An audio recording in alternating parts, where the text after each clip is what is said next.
И снова здравствуйте, мои уважаемые зрители. На дворе у нас заканчивается 6 апреля, и вашему вниманию представлена очередная сводка с фронтов украинской войны.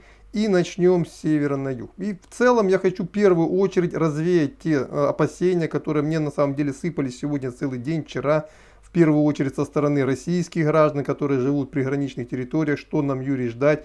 У нас ходят упорные слухи, что украинские вооруженные силы будут атаковать там чуть ли не половину России, там Белгород собираются брать. Все это бред, все это слухи, распространяемые силами специальных операций вооруженных сил Украины. Ничего подобного быть не может, потому что нет сил сегодня в ВСУ делать подобные атаки. Единственное, что они могут, это создавать, нагнетать ситуацию и создавать напряженность в российском тылу. А еще они могут запускать беспилотные летающие аппараты. Вооруженные силы Украины интересуют переброски российских войск. Ну и еще что могут действительно сделать украинские вооруженные силы, это обстрелять приграничную территорию, как это было вчера, из миномета в районе КПП Суджа, позиции которых потом были подавлены вертолетами. Вот это то, что они там могут. И сразу, пользуясь случаем, хочу развеять еще те слухи, которые тоже упорно муссируются теперь по отношению уже к украинским городам, а именно Херсон и Мелитополь. Мне опять закидывают люди сообщения: пожалуйста, скажите, неужели ВСУ возьмут Херсон? Ну, у меня такой информации нет.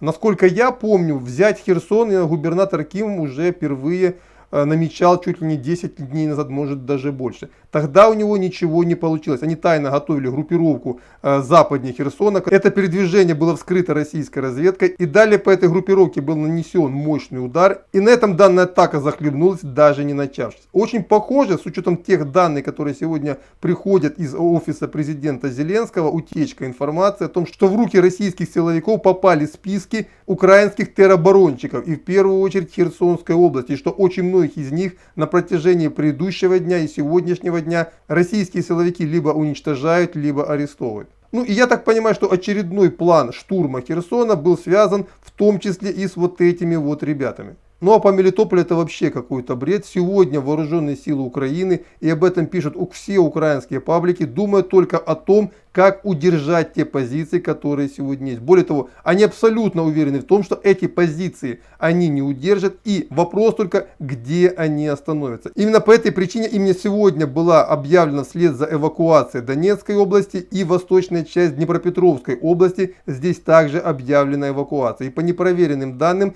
также объявлена эвакуация из Харькова. И также значительная часть Харьковской области сейчас эвакуируется. И это говорит о том, что реально происходит на фронтах. А еще по состоянию на вчерашний вечер, по данным опять же утечек с офиса президента Зеленского, российские удары по складам горюче-смазочных материалов вывели из строя, уничтожили до 60% всего топлива, которое было на территории Украины. И сегодня эти удары также продолжились, а значит эта цифра только выросла. А еще сегодня пришло сообщение, что был нанесен удар по узловой станции Лозовая, через которую в район боев стягивалась в том числе и военная техника. То есть то мое предположение, которое я высказал вчера, оно начало подтверждаться. То есть российские войска очень серьезно готовятся к наступательной операции. Очень тщательно к ней готовятся, потому что от ее успеха зависит очень и очень много. И пока эта операция не началась. Тем не менее, российские войска в районе южнее Изюма постепенно оттесняют противника на юг и готовят очень мощный плацдарм для атаки. И они, кстати, как я вчера сказал, восстанавливают один из автомобильных мостов через Северский Донец в районе Изюма. А украинская дальнобойная артиллерия всеми силами пытается достать этот мост, чтобы не дать его восстановить. Потому что восстановление этого моста резко осложняет ситуацию для ВСУ и резко упрощает для вооруженных сил Российской Федерации в этом районе.